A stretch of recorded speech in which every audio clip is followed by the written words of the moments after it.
Mad Max Bernier. That's a title the former Conservative cabinet minister embraces. Well, he's now the head of a brand new political party, the People's Party of Canada. After losing the Conservative leadership by, call it a milk drop, to Andrew Scheer, Bernier quit the party this summer, blasting his former colleagues on the way out the door as morally and intellectually corrupt, called some of them losers. Now he's embraced issues that have classically been third-rail issues in Canadian politics: private health care, limited immigration.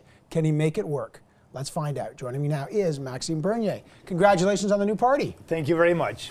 Let's just start with the practical things. You have less than 400 days to get this thing up and running. Can you actually get candidates in 338 ridings? I think we did pretty well after only 3 weeks. We have this party, we have a headquarters, we have a lot of supporters. So now it's to be sure to build the riding association in every riding. But it's tough. You got $140,000. In politics, that's peanuts. Yeah, but after 20 days, I think that's good. If we do that on a consistent and basic, we'll be able to raise almost $3-4 million. You know, I was able to raise $3 million for the leadership of the Conservative Party of Canada.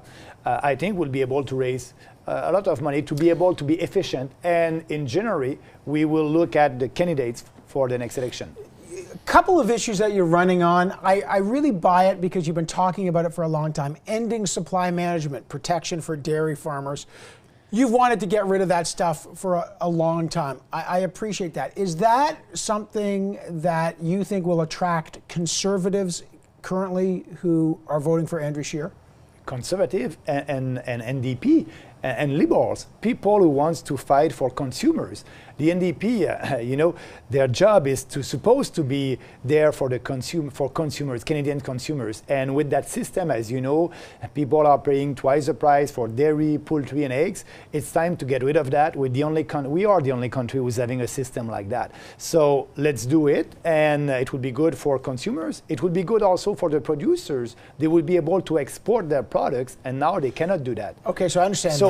So people who voted for the NDP, they can join, they can be with us, and also on corporate welfare. As you know, usually if you're an NDP, you don't like corporate welfare.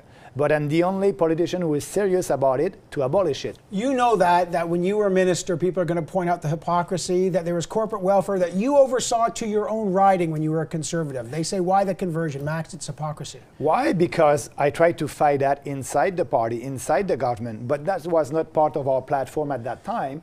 And the government decided not to do that. So I was a minister, and I did my best. I did a big deregulation in telecommunication, more free market, more freedom in telecommunication. That was a big success. But now, you know, and everything that I'm saying will be part of our platform, so you won't have any surprise. Do you remember Stockwell Day when he was a leader and he put up no two-tier health care? Do you remember that sign? You are now advocating for more private health care.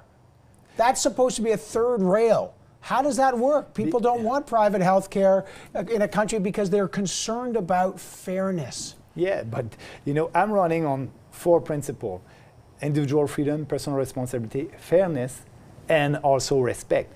I want to respect the Constitution. I will respect also the Health Care Act in Canada, and we can do that. We have private delivery right now in this country, and if you look at other countries, they are having a mixed system, and it's a better system than us. I'm not looking at the one But we have private health care because people aren't enforcing the Canada Health Act. You know that. Are you going to dump the Canada Health Act? No, I won't. You don't have to touch that for having well, then you don't enforce it. The truth is you'd have to not enforce it. No. If you read the legislation pretty well, you'll see that you can have private delivery in healthcare in Canada. So what I just want a better system for Canadians. But what if you, a rich guy, is going to get better health care than a poor person? What if you get, I mean, is that the kind of Canada you want? I mean, no. What I want, I don't want people to wait for when they need services, healthcare services. I don't want them to wait too long, and they're waiting too long right now. And every provincial government, they're putting some money in the system, and more money. But the federal government gives about 22% of the money for healthcare. Would you consider that? But what I want to do, I want to stop federal transfer in healthcare. It's a provincial jurisdiction. So we want to lower our taxes at the federal level and let the province the provinces tax for their own responsibility. But where does the money come from? The money is coming from the same people. But if the federal government doesn't transfer 20% or 22% of healthcare, what happens in a place like New Brunswick? What happens? We have the equalization formula for that. We have a formula in the Constitution and you to keep help, that? for sure, to help the poor province, and that's why it is there. So everybody must have the same level of services across the country. So we don't have to. We just have to respect the Constitution. All this, I believe, is authentic with you, and I've known you for a long time. You've been talking about this for a long time. I'm not afraid to do debate like that, because I know it's best for this country. I buy that you believe in that. Here's where I've always had trouble. It's when you start talking about diversity and multiculturalism, and you talk about Justin Trudeau's cult of multiculturalism and too much diversity. I don't frankly understand what you're trying to say, so explain it to me. You say there's too much diversity. So let me ask you, what's the optimum level of diversity? Is there such a thing? Yeah, first of all, I must say that this country has been built with people coming from different countries. I like diversity. We have a lot of diversity, and that's the strength of our country. And we don't, in Canada, the new Canadians are coming to Canada to share our values, Canadian values: equality before the law, equality between men and women, respect, tolerance for diversity. That's part of our Canadian values. Okay. So what I want in 20 years from now, I want this country to be the same kind of country with the same values. But what does that mean? Like, you're saying words, but what does it mean? Too much diversity? So what does that mean? So what does it mean? A new Canadian, I want new Canadian to come to our country for being able to work for their family, to have a job, to integrate. But they do that already. We already have to an integrate economic to our class. society.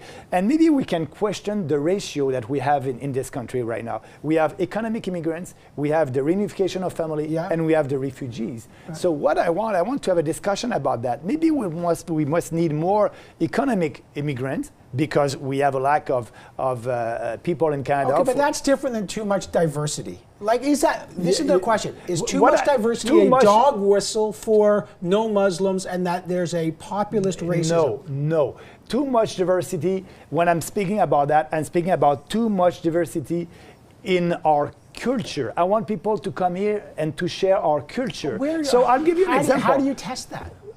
That's a good question. That's a question that I had last week at my press conference. So let's have this debate, and I hope we'll come with some solutions about it. My concern is, how do you test it? What are you going to say? I mean, we already have laws. What are you going to say at the border? Do you accept, for example, someone who's Catholic who says, I don't like gay marriage under Max Bernier? Is that okay?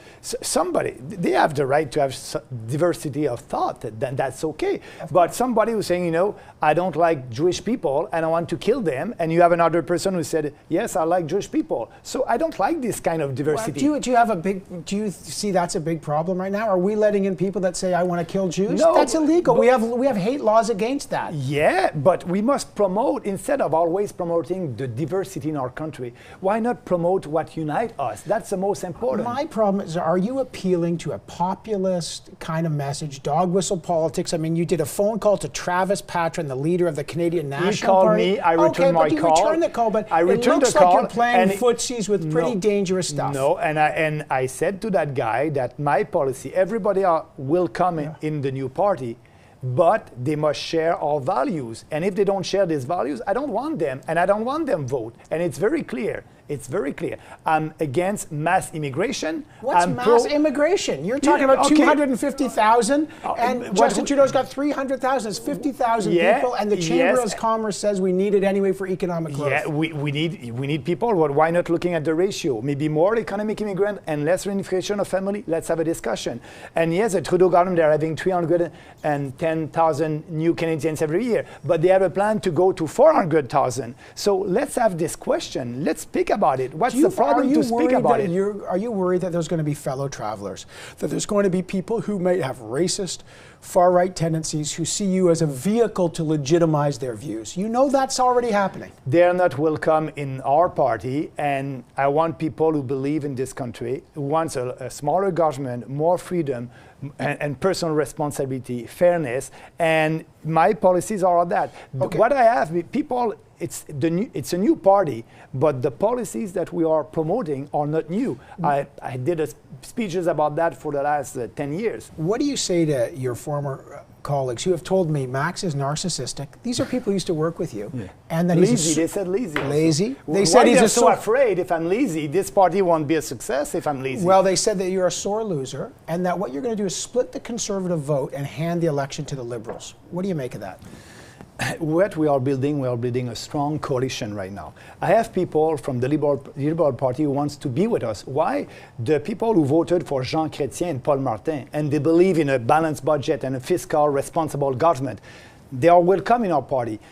People from the NDP who want to get rid of the cartel on supply management because Canadians are paying twice the price for poultry, dairy, and milks, they're welcome in our party. Conservatives that want to have lower taxes and a more fair tax system, they're welcome in our party. And also there's 30% of Canadians that didn't vote at the last election. So why they didn't vote? Because they don't believe in politicians anymore. They don't believe in a politician who's saying something a day and the opposite the other day. So we are doing politics differently. We don't try to please every special interest group. We are speaking for Canadians, and we have policy that we think are the best for the prosperity of this country. So we can attract a lot of people under our umbrella. Congratulations on the new party. I look forward to many more conversations. Yeah, we will. I hope so.